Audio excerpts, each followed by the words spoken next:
신명기 말씀, 모세가 반복해서 이스라엘 백성들에게 주시는 말씀, 그리고 가나안 땅에 들어가서 다음 세대 사람들이 지켜야 될 말씀, 우리들이 계속해서 보겠습니다. 자, 어제 우리가 15장 앞부분의 안식년에 대하여서 우리가 말씀을 봤습니다. 이제 그 안식년에 관련된 말씀이 계속해서 이어지는데요. 7절 이렇게 되어 있습니다. 너희 하나님 여호와께서 너에게 주신 땅 어느 성읍에서든지 가난한 형제가 너와 함께 거주하거든 그 가난한 형제에게 내 마음을 완악하게 하지 말며 내 손을 움켜쥐지 말고. 자, 그 다음에 이제 그 가난한 자에게 넉넉하게 구워주라 말이죠. 8절에 반드시 내 손을 그에게 펴서 그에게 필요한 대로 쓸 것을 넉넉히 구워주라라고 되어 있습니다. 자, 여기서 이제 가장 우리가 편견 없이 그대로 봐야 되는 것, 듣는 자나 말하는 자나 듣는 자가 편견 없이 그대로 들어야 될 말씀이 가난한 자라는 것입니다. 가난한 자. 가난한 척하는 사람이 아니고, 그리고 더 정확히 말하면은 이게 사회 구조상 어쩔 수 없이 가난하게 된 사람이지 충분히 일을 할 수 있는데, 충분히 일을 해서 먹고 살 수 있었는데 게으름 피워서 가난한 자, 그런 자들에게도 이 본문을 적용해야 될지는 굉장히 우리가 조심해서 우리가 이 본문을 사실은 봐야 됩니다. 어쨌든 일단 글자 그대로는 가난한 자에게 넉넉하게 구워주라라는 것입니다. 이 가난한 자들에게. 자, 그러면 이제 이런 질문이 계속해서 생깁니다. 사실 이런 가난한 자의, 우리 넓게 말하면 구제라는 거죠. 구제. 이 구제와 오늘 이 구제에 관련된 가난한 자에 대해서는 지금까지도, 이 수천 년이 지난 지금까지도 왈가왈부가 있습니다. 논쟁이 있습니다. 자, 오늘 그 논쟁을 뭐 다 살펴보자, 그런 거는 절대로 아니고, 오늘 본문에서 가난한 자에게 구워주라는 것이지, 그러니까 나쁜 짓을 하면서 가난한 자, 예를 들어 도박하는 자, 중독된 사람, 그리고 그것을 받아서 우리 뭐 예를 들면 사채업을 하려고 하는 사람들, 이런 사람들을 말하는 게 아닙니다. 여기서 가난한 자에게, 이 본문을 볼 때 가난한 자라는 것은 어쩔 수 없이 가난하게 될 수밖에 없는 형편이 있는 사람들. 그래서 이거는 사실은 그 당시 사회 구조하고 굉장히 많이 연관이 되어가 있습니다. 그래서 태어나서 사회 구조상 가난하게 된 사람들, 이거는 뭐 열심히, 우리 지금 열심히 일해도 그 가난에서 벗어날 수 없게 되는 그런 사회 구조들이 있습니다. 지금도 전 세계 뭐 아프리카나 중남미 쪽에 뭐 아시아 이런 쪽에 가보면은, 야, 이건 이 사람이 열심히 일을 해도 이 사회 구조가 이 사람을 가난에서 벗어나게 할 수 없구나라는 그런 구조들이 많죠. 그죠? 뭐 독재를 한다든지 사회국절에서 일부 권력층이 모든 것을 가져간다든지, 그러니까 어떤 그 사회의 희생에 대해서 열심히 살아가도 어쩔 수 없이 가난한 사람, 이런 사람들이 최우선입니다. 그런데 뭐 도박하고 중독하는, 마약 중독에 빠져가지고 그 도박하느라고 다 써서 여전히 계속해서 그런 사람들에게 퍼부어져도 중독으로 도박으로 다 빠지는 그런 가난한 자는 사실은 이 본문에서 제외시켜야 되는 것입니다. 그렇죠? 그러나 그 가난한 자가 있거든. 너희들이, 자 보십시오. 7절에 그들에게 마음을 완악하게 하지 말며, 강팍하게 하지 말라는 거다. 마음을 열어라는 겁니다. 자, 그래서 뭐라고 나오는가 하면은 7절 끝부분에 내 손을 움켜쥐지 말고 반드시 너의 손을 그에게 펴서. 자, 어제 우리가 15장 1절에 매 7년 끝에는 면제하라 또는 탕감하라입니다. 근데 면제하라, 탕감하라는 이 의미가 손을 놓아라, 손을 열어라는 그런 의미였다고 우리가 어제 봤습니다. 바로 그 부분이 바로 이거죠. 8절에 반드시 내 손을 그에게 펴서 면제하라, 탕감하라, 이런 의미하고 마찬가지입니다. 그래서 마음을 완악하고 마음을 닫지 말고, 자, 여기서 완악이라는 것은 강팍이란 말하고 마찬가지로 땅이 딱딱 굳어진 거, 이런 의미거든요. 그러니까 굳어진 땅에 이 딱딱한 땅에 뭐라도 하나 못 들어가지 않습니까? 그렇게 하지 말고 열어서 그 가난한 자들에게 넉넉하게 구워주라라고 얘기를 하고 있습니다. 그러니까 오늘 이 신명기에 나타난 모세의 설교를 보면은 우리가 앞으로도 보고 이 앞으로도 볼 것이지만 지금까지 본 것만 해도 단순히 한 사람을 두고 네가 이렇게 해야 된다 이런 말씀도 많이 있지만 가장 중요한 것은 이스라엘 백성들 전체 공동체가 어떻게 하나님 말씀을 지키고 이 공동체 전체가 어떻게 말씀으로 하나님이 원하시는 국가를 세워나갈 것인가 거기에 대해서 굉장히 관심이 많습니다. 그래서 사실은 우리가 좀 진보적인 정치 용어로 말하자면은 사회개혁자나 사회혁명자들이 이런 본문을 볼 때 이제 굉장히 눈이 확 뜨이는 거죠. 와, 이거는 사회를 개혁해야 된다. 방금 제가 말씀드린 이 가난한 자가 일어날 수밖에 없는 이 사회 구조, 이거는 우리가 가만히 볼 수 없어. 이거는 우리는 혁명을 일으켜야 돼. 쿠데타를 일으켜야 되지. 그런 사람들이 극단적 이제 진보적인 사람들이 이런 데 대해서 굉장히 흥분할 수가 있는 거죠. 그런 색깔이 전혀 없는 것은 아닙니다. 그러나 그 방법면에 있어서 뭐 사회 혁명이나 개혁하라 지금 모세는 그런 의미에서 말하는 게 절대로 아닙니다.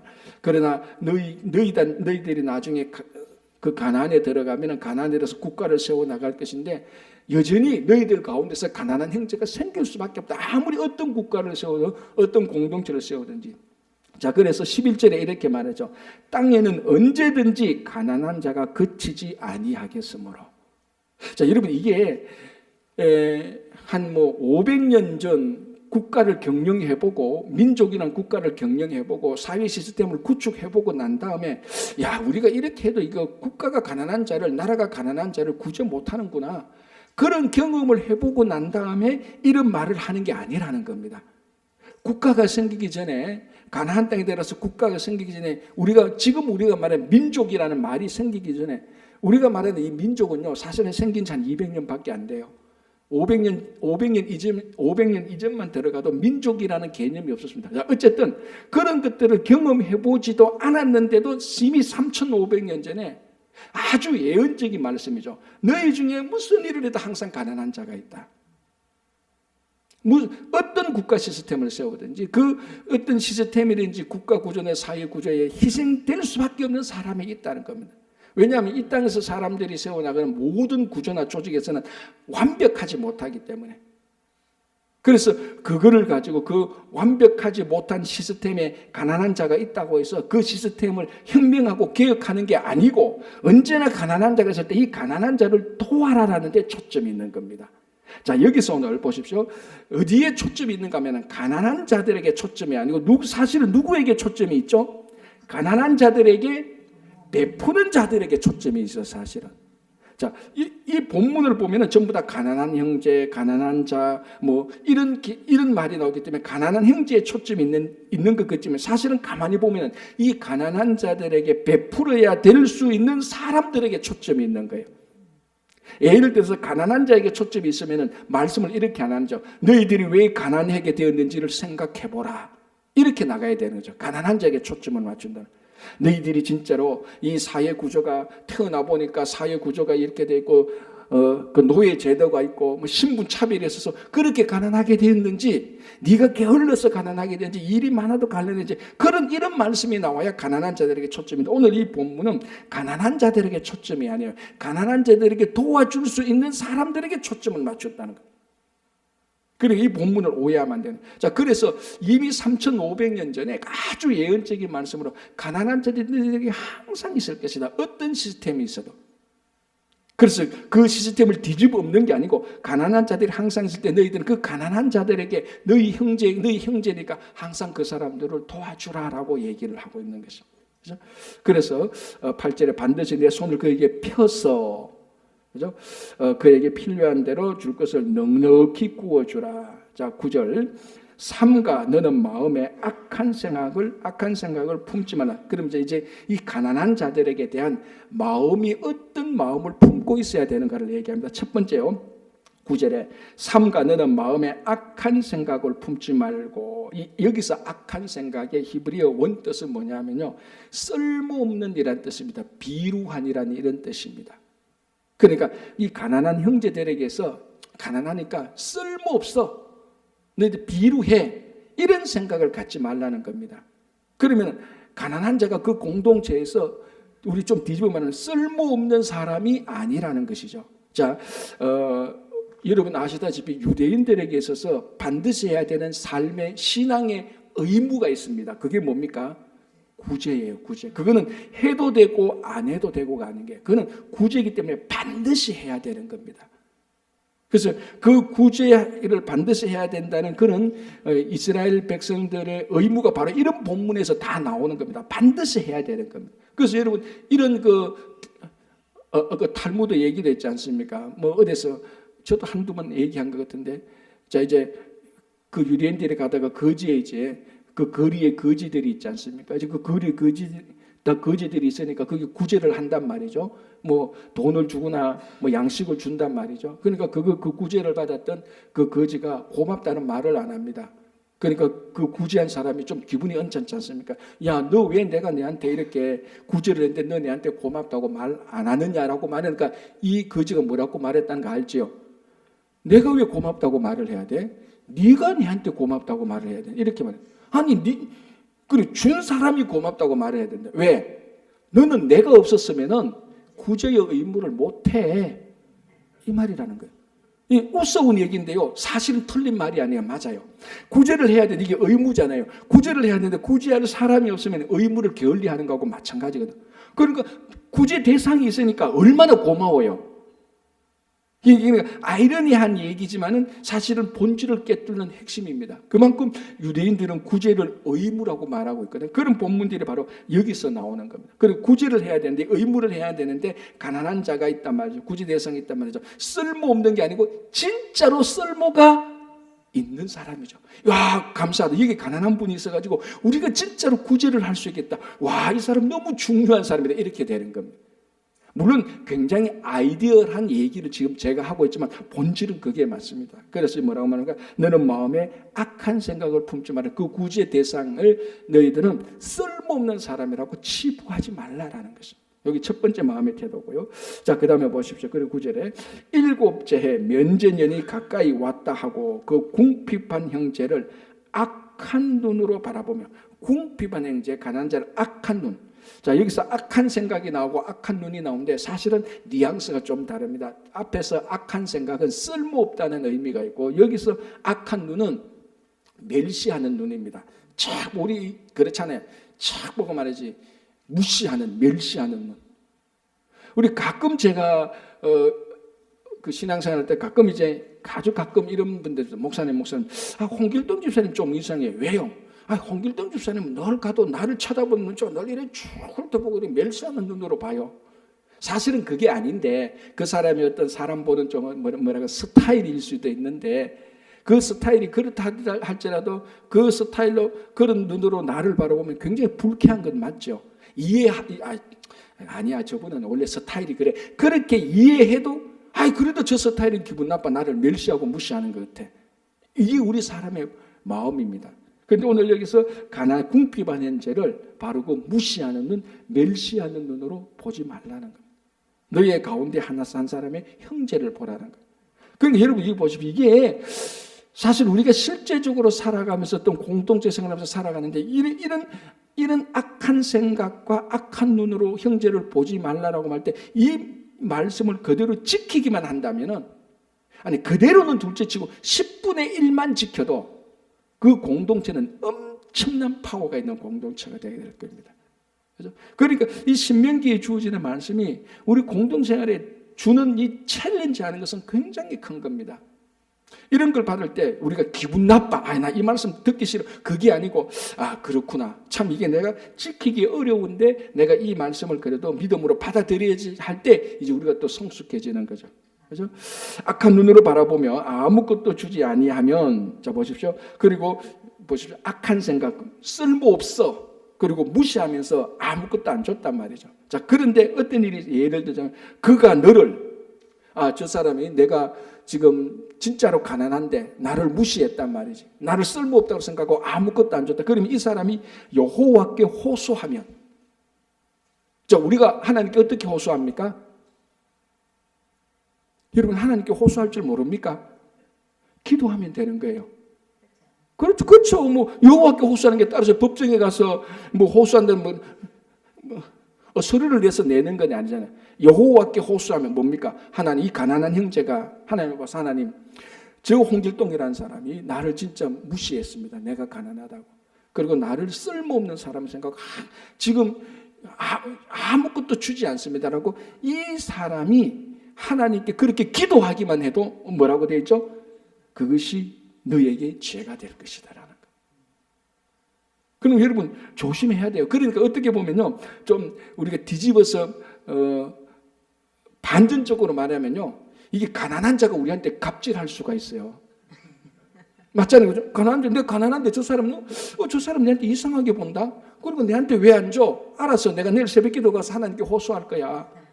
너 그러면 하나님 앞에 죄 짓는 거야. 이렇게 되는 논리적으로 말하는 구조가 될 수도 있다는. 물론 이게 그런 공동체를 말하는 것은 아니지만 그만큼 이 가난한 자에 대한 먼저 나누어줄 수 있는 사람들에 대한 그 초점을 맞추고 있는 것입니다. 자, 그러면 우리가 뭘 알 수 있습니까?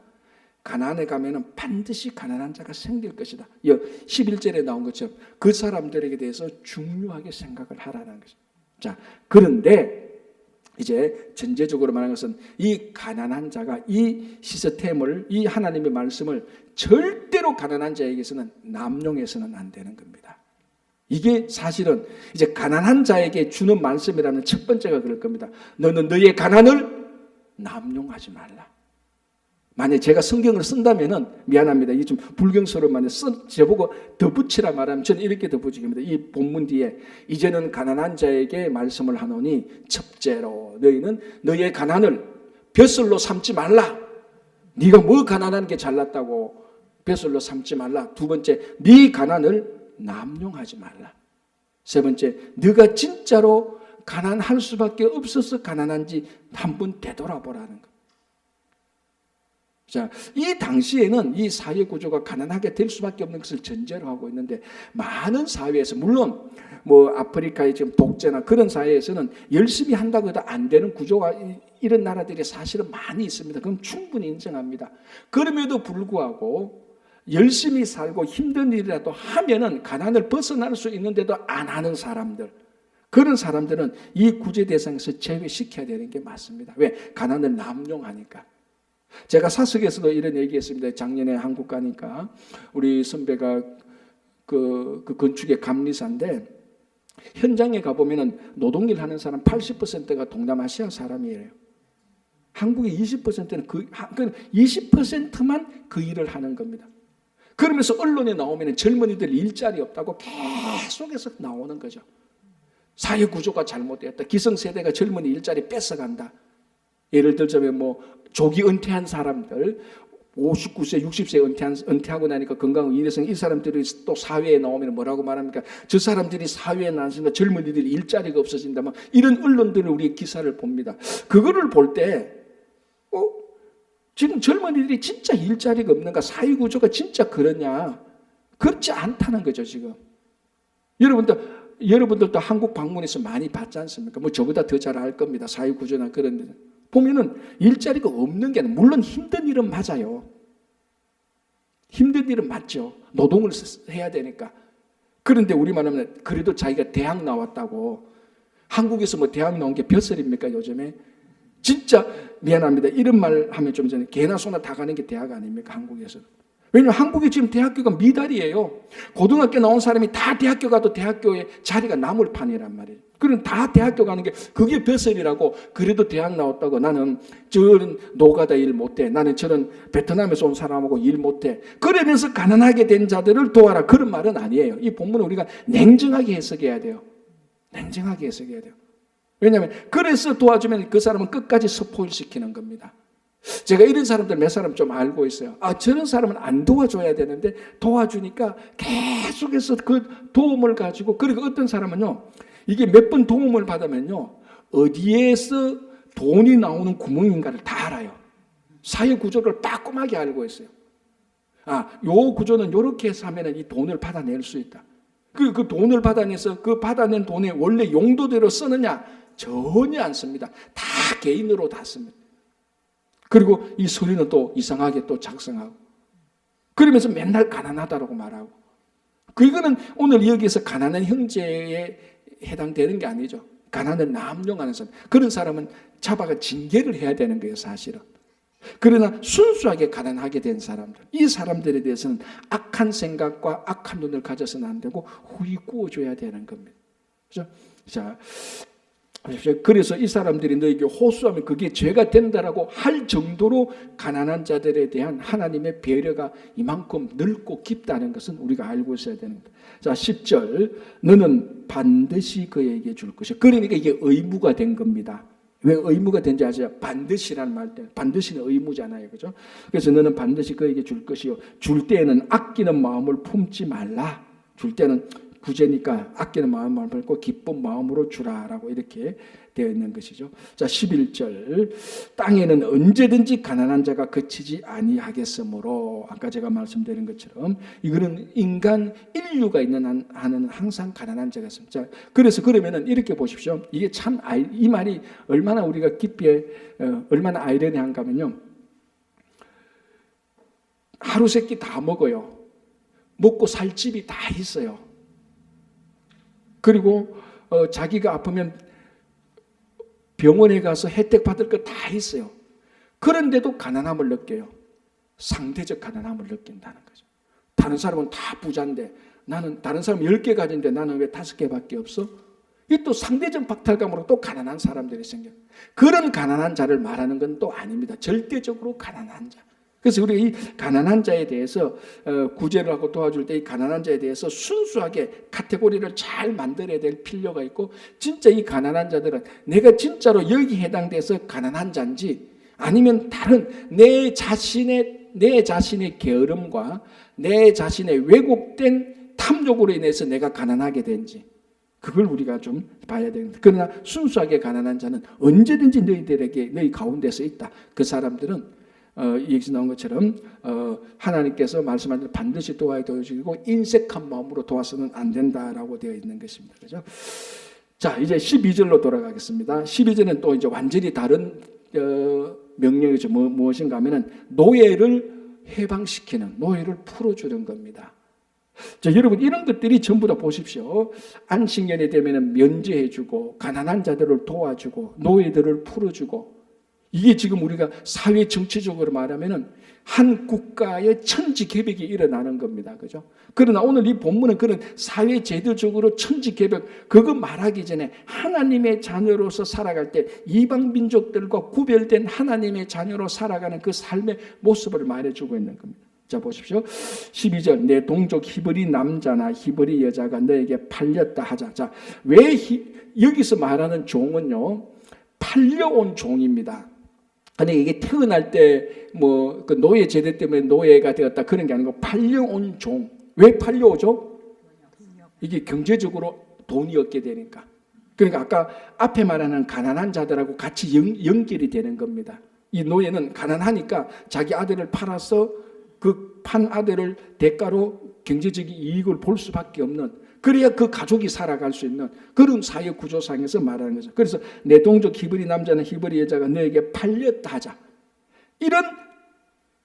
이런 노비를 말하는 거죠. 팔렸다 하자. 만일 6해 동안 너를 섬겼거든 7째 해에 너는 그를 놓아 자유롭게 할 것이다.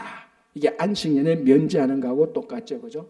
자, 그런데 여기서 이제 남자나 여자의 종들 모두 자, 남자 종은 그랬다 치더라도 여자 종은 진짜 이거 뭡니까? 소유물입니다. 소유물. 그죠? 그럼에도 불구하고 안식년이 되면은 놓아주라는 겁니다. 이걸 하나님의 형상을 품고 있는 한 인격체 하나님이 사랑하는 피조물로 보는 겁니다. 그죠? 그래서 놓아주라라고 말을 한 겁니다. 자, 그 다음에 이게 참 의미 있는 말씀이 이제 나옵니다. 13절 그를 놓아 자유롭게 할 때에는 빈손으로 가게 하지 말고 14절 내 양무리 중에서와 타작 마닥에서와 포도주 털에서 그에게 후히 줄지니 그러니까 뭡니까? 이제 안식년에 대해서 이 노비들을 해방시켜야 됩니다. 근데 빈손으로 가게 하지 말라. 후히 줘서 이게 뭡니까? 첫 번째는 당연히 그 종에 대한 하나님의 사랑을 표시하는 것이고 자기 사랑을 표시하는 것. 두 번째는 여기서 말하면 뭔가 하면 이 노예는요 풀려나면은 또 몇 년 뒤면은 노예가 될 수밖에 없는 사회 구조를 말하는 겁니다. 오늘 굉장히 이 사회 구조를 이게 전제한 상태에서 봐야 돼요. 그러니까 자, 이제 7년째 안식년이 되어서 내가 그 홍길동 집에서 나왔단 말이죠. 빈손으로 나왔습니다. 그 사회구조에서 빈손으로 성공할 수가 없어요. 이 3,500년 된 사회구조. 또 어떻게 해야 됩니까? 먹고 살기 위해서 또 누구 집에 들어가서 또 소장농을 하든지 종이 되어야 돼요. 그러면 뭡니까? 이 집에서 나와서 저 집의 종이 되는 거예요. 풀어준들 무슨 의미가, 아무런 의미가 없는 거예요. 그래서 이 사람이 이번에는 나와서 종이 되지 않도록 뭐라고 말합니까? 빈손으로 주지 말라. 빈손으로 가면 또 누구의 종이 되니까 후히 주어서 이제 이 후히 준 이거 가지고 종이 안 될 수 있도록 마련해서 보내라는 겁니다. 이게 오늘날 우리가 들어봐도 굉장히 과감하잖아요. 와, 근데 3,500년 전에 하나님께서 너희들이 가나안에 데려가서 하나님의 나라를 세울 때는 이런 제도를 만들라는 겁니다. 이게 얼마나 하나님의 사랑과 자비가 온전히 드러난 겁니까? 그죠? 그래서 빈손으로 가게 하지 말고 후히 주라라고 말합니다. 자, 14절 끝부분에 곧 내 하나님 여호와께서 너에게 복을 주신 대로 그에게 줄지니라. 자, 그러면 어느 정도 후히 줄까요? 이런 게 나오지 않습니까? 그죠? 그러면은 네가 하나님한테 받은 만큼 네가 주라는 겁니다. 자, 그러면 뭐가 전제되어 있습니까? 이 노예를 해방시켜 주는 이 사람은 하나님에게 받은 복이 있습니까? 없습니까? 당연히 있죠. 복이 있었기 때문에 이 사람을 나의 종으로 내가 삼을 수가 있었던 겁니다. 그래서 이 종이 7년째 내보낼 때는 네가 받은 대로 이 종에게 후히 주어서 나가게 하는. 물론 이거는 남자가 20세 이상이면 얼마를 주고 그런 규정은 지금은 없습니다. 그죠? 그런데 원칙적인 것을 말하는 거죠. 네가 하나님께 받은 대로 후히 주라는 것입니다. 하나님께 복을 받은 대로. 자, 15절 보겠습니다. 이게 왜 이스라엘 백성들에게 이렇게 강력하게 말을 하는가 하면 15절에 답이 나왔습니다. 너는 애굽 땅에서 종되었던 것과 내 하나님 여호와께서 너를 속량하셨음을 기억하라. 이게 이제 망치로 꽉 한 대 때리는 거죠. 자, 지금까지 이 말을 듣기 전까지 이거 면제년 되면 이거 빚도 다 면제해줘야 되고 가난한 사람이 있으면 또 반드시 도와야 되고 우리 집에 있는 종 있는 것도 면제되면 다 풀어줘야 되고 나 이거 뭐 먹고 살지 다 풀어주고 나면은 이런 생각이 딱 들었는데 뭐라고 말합니까? 15절에 너희가 애굽 땅에서 종되었던 것을 속량되었던 것을 생각하라. 이게 이 모든 가난한 자와 종을 대우하는 방법의 역사적인 기초라는 겁니다. 네가 바로 우리말로 하면 네가 바로 옛날에 그 종이었다는 겁니다. 너도 그 종이었는데 하나님께서 애굽에서 너를 풀어줘서 네가 이렇게 살지 않느냐. 우리 속담 올챙이 개구리적 개구리 올챙이적 시절 좀 생각해보라. 너도 원래는 종이었어. 그런데 하나님께서 애굽에서 너를 풀어주셨잖아. 그런데 너는 너 집에 있는 종은 왜 안 풀어주냐. 네가 먼저 은혜를 받았잖아. 은혜를 받았으면 받은 대로 풀어주라라고 하는 거예요. 그래서 이 명령은 이스라엘 백성들에게만 적용될 수 있는 겁니다. 왜? 이스라엘 백성들만 하나님께서 애굽에서 종되었던 애굽을 속량해 주지 않습니까? 이게 이방인들한테는 이 명령이 먹혀들지가 않아요. 왜? 이방인들은 하나님이 애굽에서 종살이 하던 애굽 종살이 끌어내 준 적이 없거든. 그래서 바로 이스라엘 백성들만 그런 특별한 하나님의 은혜가 있는 겁니다. 특별한 하나님의 은혜가 있으니까 특별히 행해야 될 은혜에 주어진 사역이 있다는 겁니다. 그래서 종을 풀어주고 가난한 자들에게 면제해 주라는 겁니다. 너는 애굽 땅에서 종되었던 것 내 하나님 여호와께서 너를 속량하셨음을 기억하라. 자, 이스라엘 백성들이 애굽에서 나올 때 빈손으로 나왔습니까? 아니죠. 넉넉하게 가지고 나왔죠. 그러니까 오늘 이 본문 12절 13절하고 똑같은 이 종이 40년 전에 너희들이 애굽에서 나왔던 것하고 똑같은 걸 말합니다. 이스라엘 백성들이 종되었던 곳에서 나올 때 빈손으로 나오지 않고 넉넉하게 나오죠. 우리 출애굽 때 할 때 봤지 않습니까? 그래서 이 넉넉하게 가지고 나온 가지고 제일 먼저 뭐 했습니까? 이거 가지고 성막 지었잖아요. 이거 가지고 성막 지었단 말이에요. 그리고 이거 가지고 지난 40년 동안 옷도 입고 신발도 해가 다 이거 넉넉하게 가지고 온 거 가지고 40년 동안 살았다고. 만약에 이스라엘 백성들이 애굽에서 나올 때 하나님께서 넉넉하게 안 주었다면 또 이 40년 동안 살면서 이스라엘 백성들은 넉넉하게 없는 것으로 다른 이방 민족의 종이 되었을 수도 있었을 겁니다. 그런 하나님께서 애굽에서 나올 때 넉넉하게 주었기 때문에 내가 지난 40년 동안 다른 이방 민족들 밑에 들어가서 종이 안 되었고 지금까지 살아 있었잖냐. 너희들도 그렇게 속량 받았으니 너희 밑에 있는 가난한 자들에겐 남종이나 여종도 속량하라라는 겁니다. 이게 왜 우리는 해야 됩니까? 우리도 불편한데 우리도 안 되는데라고 말할 때 망쳐가지고 뒤통수를 꽝 때리는 말씀이 바로 이겁니다. 바로 저 종이 너 아니야라고 말을 하는. 그래서 근본적으로 이 15절 말씀, 이게 우리들이 가난한 자와 종에 대해서 그리고 구제나 자비를 베풀어야 될 근본적인 대전제가 이겁니다. 우리가 예수 그리스도로 구원받았지 않습니까? 그러니까 이런 것들을 자꾸 잊어버리고 여기에 대한 감격과 감사가 없을 때에 다른 사람들한테 이렇게 행하라 그러면 불평이 나오고 힘이 없고 하기 싫은 거죠. 여기에 대한 감사와 여기에 대한 확신이 있다면 자연적으로 당연히 우리가 해야죠. 우리도 그렇게 살았는데 라고 이제 이렇게 나올 수 있는 겁니다. 그래서 15절에 그렇게 말하죠. 자, 다시 볼게요. 15절에 너는 애굽 땅에서 종되었던 것과 너 하나님 여호와께서 너를 속량하셨음을 기억하라. 그것으로 말미암아 내가 오늘 이같이 너에게 명령하노라. 그것으로 말미암아서 내가 너를 애굽에서 종되었던 애굽에서 풀어주었기 때문에 이것 때문에 내가 너희들에게 이스라엘에게 말하지 내가 다른 이방 민족들에게는 말 안 해. 왜 다른 민족들은 이런 경험을 못했잖아. 너희들만 했잖아 라고 얘기를 하는 거하고 마찬가지입니다. 자, 16절 17절에 아주 특별한 내용이 나오죠. 자, 그래서 종이 해방되었단 말이죠. 그래서 해방돼서 이렇게 살아보니까 아이고 이거보다는 옛날 그 주인 밑에서 살 때가 더 좋았어. 그래서 나 자발적으로 나는 그냥 종으로 평생 살리, 그 주인이 너무 좋아. 종으로 평생 살리라고 할 때는 어떻게 말하고요? 17절에 송곳을 가져다가 그의 귀에 구멍을 뚫어라. 그의 귀를 문에 대고 뚫어라. 그리하면 그가 영구히 너의 종이 되리라. 너 여종에게도 그가 잘지니라. 그러니까 여기에 전제되어 있는 게 뭡니까? 열악한 사회 구조가 되어 있는 거죠.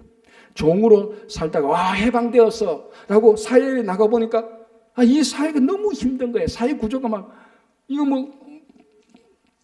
오히려 종으로 살 때 더 풍성하게 살았던 것 같아. 그 주인이 좋으니까. 우리 이렇게 살 바야. 우리 옛날 좋았던 주인에게 돌아가서 주인에게 종으로 살도록 하자. 그래서 다시 와서 주인님, 내가 주인님을 평생 모시고 종으로 살겠습니다. 라고 자기 스스로 찾아오는 거예요. 그럴 때는 송곳으로 귀를 뚫어라 라는 것이 이제 이게 아주 특별한, 유니크한 규례가 나온 거예요. 그래서 제가 이럴 때마다 늘 뭐라고 말합니까? 귀 뚫은 여자들은 전부 다 종인데 그거 좋다고 귀걸이 하려고 그것도 모르고 아무런 말씀도 모르고 귀걸이 하려고 다 귀 뚫고 하는 이런 걸 볼 때 이 말씀을 아는 사람은 속으로 좀 웃을 수도 있죠. 여유가 있죠. 저게 다 하나님께 종되는 사람들인데 우리 신앙적으로 보면 그죠? 자, 보십시오. 18절 그가 6대 동안 품꾼의 삭새 배나 받은 만큼 너를 섬겼은즉 너는 그를 놓아 자유롭게 하기를 어렵게 여기지 말라. 그리고 풀어줄 때 이 풀어주면 안 되는데 그렇게 생각하지 말라. 지금까지 잘 6년 동안 종으로 수고했으니까 자유롭게 풀어주라라는 그거 나옵니다. 자, 마지막으로 19절 20절 요거 간단하게 한번 보겠습니다. 이제는 좀 또 규례가 달라지죠. 짐승에 대한 규례가 나옵니다. 19절 너 소와 양의 처음 난 수컷은 구별하여 내 하나님 여호와께 드릴 것이니 너 소의 첫 새끼는 부리지 말고 내 양의 첫 새끼는 털을 깎지 말고 너와 내 가족은 매년 여호와께 택하신 곳 여호와 하나님 앞에 와서 먹을지니라. 무엇입니까? 양과 소의 처음 난 수컷은 이것은 반드시 그 한 해의 한 날 아마 이게 택하신 곳에 가야 됩니다. 성전에 예루살렘 성전에 가서 아마 오순절이나 유월절이나 초막절 가운데 한 날을 정해서 올라가서 거기서 이 짐승은 거기서 제사를 드리고 이 짐승의 고기를 가족들이 함께 먹으라는 겁니다. 그래서 가족들이 함께 먹는 신앙 공동체를 만들고 여기서 또 중요한 건 뭡니까? 이 하나님께서 여기 첫 번째 것을 하나님께 드린 것은 뭐하고 연관이 있죠? 출애굽할 때 첫 번 유월절 때 그 출애굽할 때 하나님께서 애굽의 장자들을 다 죽일 때 이스라엘의 장자들은 살려줬지 않습니까? 그래서 첫 번째 것은 무조건 하나님께서 드리라는 것입니다. 그거하고 같은 맥락입니다. 그래서 1년에 한 번씩 와서 그 첫 번째 소나 양의 첫 번째 수컷을 가지고 와서, 이거는 다른 소나 양은 일시켜서 안 됩니다. 그대로 가지고 와서 하나님께 드리고 그걸로 해서 가족이 함께 먹음으로 하나님께서 우리를 애굽에서 인도해 주셨을 때 이 첫 번째 것처럼 애굽의 첫 번째 것을 다 죽여서, 그런데 우리의 첫 번째 것은 살려주셔서 거기에 대한 대속의 의미로 첫 번째 것을 하나님께 드리는 거예요. 원래 우리도 다 죽어야 될 사람들이야. 그런데 하나님께서 살려주셔서라고 말하면서 하나님께서 자기들을 구원하신 것을 기억하게 하고 그걸 가족들이 함께 모여서 예배를 드리고 그 음식을 함께 나눔으로 그 역사를 기억하면서 자기들이 똑같은 기억을 가지고 이스라엘 백성들의 공동 그 가족의 신앙 정체성을 마련하는 겁니다. 참 중요하죠. 그러니까 그죠? 자, 여기서 이제 드러나지 않는 유혹이 있습니다. 여기 1년 된 것을 이제 매년 처음 난 수컷을 드리려고 하면요, 이게 지금 조사를 해보니까 보통 태어난 지 만약 초막절에 드린다면 많은 양들이 6개월에서 1년 된 양을 드려야 돼요. 소나. 근데 요때가 고기가 제일 맛있대요. 양고기가. 그래서 이거를 하나님께 드리지 말고 시장 가서 팔자, 비즈니스 용을 하자는 유혹이 생길 수가 있다는 겁니다. 그러나 이것은 일체, 이것은 하나님의 것이니까 이거 가지고 장사를 해서도 안 되고 이거 가지고 일을 시켜서도 안 되고 이거는 따로 구별해서 하나님께 드리는 겁니다. 자, 여러분, 우리 삶 속에, 자, 여러분 한번 생각해, 여러분이 지난 월화수목금까지 살면서 아니면 지난 과거 동안 예수 믿고 산 이후부터 여러분 삶 속에 하나님을 위해서 따로 구별된 게 도대체 무엇이 있었나요? 그거 한번 생각해 보세요. 해보십시오. 생각이나 행위나 물질이나 시간이나 능력이나 지금까지 예수를 믿고 쭉 살아오면서 내가 구원의 확신을 받고 거룩한 백성으로 살아야 했다고 생각하면서 내가 다른 거 몰라도 이것은 따로 하나님을 위해서 구별되어 놓았다라는 것이 과연 무엇이 있는지, 그리고 따로 구별해 놨다가 필요하면 또 쓰고 또 여러 가지 사정되면서 그 경기를 허물어 버리고, 이런 유혹들이 우리들이 굉장히 많이 있습니다.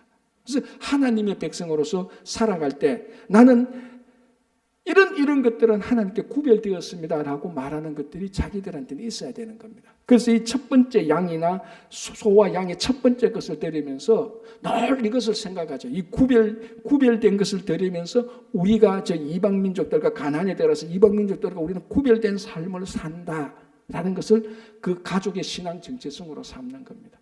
그렇죠? 자, 그리고 1절 보겠습니다. 그러나 그 짐승에 흠이 있어서 절거나 눈이 멀었거나 무슨 흠이 있으면 이 첫 번째 거라도 하나님께 드리지 못하는 거죠. 흠 없는 걸 드려야 되겠죠. 자, 그렇다면 뭐냐? 여호와께 잡아 드리지 못하지만은 22절 너의 성 중에서, 이거는 택하신 곳에 가지고 올 필요 없습니다. 너의 성 중에서 부정한 자나 정한 자나 다 같이 먹으라는 겁니다. 자, 여기서 핵심은 뭡니까? 구별된 것을, 흠없이 구별된 것을 하나님께 드리고, 그게 구별이 안 되면은 너의 성에서 정한 자나 부정한 자라 뭐서 다 같이 먹으라. 자, 이 당시에 고기를 먹는 것은 굉장히 중요한 그 영양 공급원입니다. 그죠? 요즘은 뭐 고기 안 먹는 게 오히려 영양 공급원처럼 이제 보이는, 우리는 너무나 풍성한 시대에 살고 있습니다. 지금 여러분 웬만큼 여러분 그 뭐 좋은 식당 가서, 약간 좋은 식당 가서 그 돈 주고 먹는 거, 그 다 옛날에 임금들도 못 먹는 음식들 수두룩 한 건 아닙니까? 그죠? 그런데 우리는 그거 뭐 많아서 안 먹는 거예요. 고기가 많아서 안 먹지 않습니까? 그런데 이 시대는 고기 한 번 먹는 게 진짜 그 가정의 축제입니다. 그래서 이 짐승이 소나 양의 첫 새끼가 근데 흠이 생겨버렸다. 그럼 이걸 죽이고 버리지 말고 함께 마을에서 모여서 이것 가지고도 너희들이 같이 그 공동체 그 마을을 지켜나가라라고 얘기를 합니다. 굉장히 어떻게 보면 실용적이죠. 그런데 이 실용적이 있음에도 불구하고 따로 구별된, 하나님께 따로 구별해서 드려야 되는 소나 양의 처음 난 수컷은 구별해서 드려요. 그래서 19절에 처음 난 수컷은 구별하여라. 그래서 이 구별에 우리는 동그라미를 쳐야 되는 겁니다. 나는 무엇이 구별되어져 있는가? 라는 것을 보면서 그렇게 해서 이스라엘 백성들 공동체를 세워나가는 겁니다. 자, 오늘 이 말씀을 보면서 굉장히 우리가 이 모든 말씀을 글자 그대로 다 지키지는 어렵다 한다 할지라도 여기에 나오는 하나님의 근본적인 자비와 긍휼과 이스라엘 백성들에 대한 그 마음은 우리가 새겨서 우리가 이 말씀대로 살아가시는 여러분 되시기를 바랍니다. 우리 같이 기도하겠습니다. 오늘 또 우리 토요일에는 통성 기도하는데요. 첫 번째, 이제 우리 자녀들이 뭐 이번 주 다음 주 지나면은 이제 신학기를 맞이하게 됩니다. 그래서 신학기 맞이는 우리 자녀들을 위해서 기도하고요. 또 이제 9월 달부터 양육교사 이제 모임을 가면서 교회가 양육에 초점을 맞추는데 양육을 위해서 기도해주고, 또 내일 있을 우리 성경 퀴즈를 위해서도 기도해주고, 또 우리 성도님들 가운데 몸이 연약하신 분들이 있습니다. 수술한 사람, 수술해야 될 사람, 또 몸이 연약하신 분들 많은데 그분들을 위해서, 또 여러분 각자 가정과 개인을 위해서 주여 한번 크게 부르고 한 2, 3분간 같이 통성으로 기도하겠습니다. 주여, 아버지 하나님 주님 감사합니다. 오늘도 말씀을 생각하면서 정말 우리가 하나님께서 주신 은혜가 많은데, 하나님께서 이스라엘 백성들을 종되었던 집에서 해방시켜 주셨는데, 하나님께서 우리를 종되었던 사망과 죄에서 우리를 해방시켜 주셨는데, 그에 대한 감동과 확신이 없이 살아가고 있는 것은 아닌지, 이 세상을 살아가면서 평생 살아가면서 정말 내가 하나님 앞에서 이 세상과 구별된 것은 무엇인지 우리 자신을 한번 되돌아볼 수 있도록 인도하여 주시옵소서. 여호와 아버지 하나님, 우리들로도 이 아침 모여서 함께 기도합니다. 특별히 아버지, 이제 8월이 지나가고 9월이 오면서 우리 자녀들이 신학기를 맞이하게 됩니다. 우리 아들, 딸들, 우리 손자, 손녀들 주님께서 함께해 주시고, 우리 다음 세대가 또 신학기를 맞이하면서 더 건강해지고 더 지혜롭고 무엇보다 믿음이 더 돈독해질 수 있도록 주님께서 역사하여 주시옵소서. 아버지, 어린 자녀들 말씀으로 살아가고 믿음으로 살아갈 때 우리 부모들이 그들의 신앙의 산교육이 되어서 믿음이 되어서 그들에게 좋은 본이 되어서 그들에게 믿음의 본이 될 수 있도록 주님 역사하여 주시기를 간절히 원합니다. 9월부터 이제 양육교사 훈련과 양육 프로그램으로 들어가게 됩니다. 주님, 우리가 하나님의 말씀 가운데서 더 잘 양육되고 양육받고 양육으로 나갈 수 있도록 주님께서 역사해 주시기를 간절히 바라옵고 원하옵나이다. 아버지 하나님, 오늘도 우리 한 사람 한 사람 지켜주시고 은혜와 자비를 베풀어 주시기를 간절히 원합니다. 아버지, 우리 각 가정마다 함께해 주시고 우리 자녀들 함께해 주시고, 특별히 아버지 하나님, 이제 또 수술을 앞두고 있는 우리 성도님들이 있습니다. 주님, 그 수술의 손길을 통해서도 육신이 더 강건해지고 수술 이후에 또 회복 중에 있는 분들이 있습니다. 또 몸이 연약하신 분들이 있습니다. 주님, 한 사람 한 사람 살펴주시고 은혜와 자비를 다하여 주시기를 간절히 원하옵나니, 주님, 우리 모든 성도님들 지켜주시고 은혜와 자비를 베푸시고 주님께서 주신 강건함을 가지고 주님의 일을 잘 감당할 수 있도록 주님 도와주시옵소서. 여호와 아버지, 오늘도 주님 함께 하시고 오늘도 아버지 내일 거룩하고 복된 주일을 잘 준비할 수 있는 오늘 하루가 될 수 있도록 주님 도와주시기를 간절히 원합니다. 우리 아버지 하나님 말씀해 주시고 우리 자비를 베풀어 주시옵소서. 오늘도 우리 함께 기도하는 기도해 주님께서 은혜를 베풀어 주시옵소서. 하나님 아버지 감사합니다. 오늘도 신명기 말씀을 들으면서 우리가 신앙 공동체로 살아갈 때 우리가 또 듣고 행하고, 특별히 각자의 삶 속에서 이 세상과 구별된 것이 무엇이 있는지 우리 자신을 되돌아보고 우리 삶 전체가 구별된 삶이 될 수 있도록 주님 도와주시옵소서. 지금 여러 가지 기도 제목들이 있습니다. 특별히 수술 이후에 회복 중인, 그리고 수술을 기다리고 있는 성도님들이 있습니다. 그들의 육신을 강건하게 하시고, 또 여러 가지 일들로 낙담되고 시험에 빠진 심령들이 있다면 주님 그들을 회복시켜 주시고 확신과 기쁨으로 인도하여 주시옵소서. 주님, 이제 9월 달부터 양육교사 훈련과 또 아버지 양육을 하는 그런 귀한 우리 사역을 하고자 합니다. 처음부터 끝까지 하나님께서 함께하여 주시고 우리가 주님의 말씀으로 주님의 자녀가 되고 주님의 제자가 되는 매일매일 성장하고 성숙하는 성도와 교회가 될 수 있도록 인도해 주시옵소서. 내일 또 특별히 성경 퀴즈 대회를 합니다. 단순히 퀴즈 대회가 아니라 말씀을 더 많이 알고 말씀으로 교제하고 또 듣고 새긴 말씀을 지켜나가는 귀한 성도들이 다 될 수 있도록 도와주시옵소서. 우리 조국 대한민국과 미국을 살펴주시고 위정자들이 사리사욕이 아닌 하나님 앞에서 하나님을 위한, 백성들을 위한 올바른 잘 통치가 될 수 있도록 주님 역사해 주시고, 신분이나 재정이나 또 여러 가지 일들로 건강으로 어려움을 겪고 있는 성도들에게 주님께서 일일이 찾아가서 그들을 위로하시고 격려하시고 치유하여 주시고 능력을 주시고 풍성토록 하여 주시옵소서. 감사하오며 예수님의 이름으로 기도합니다. 아멘.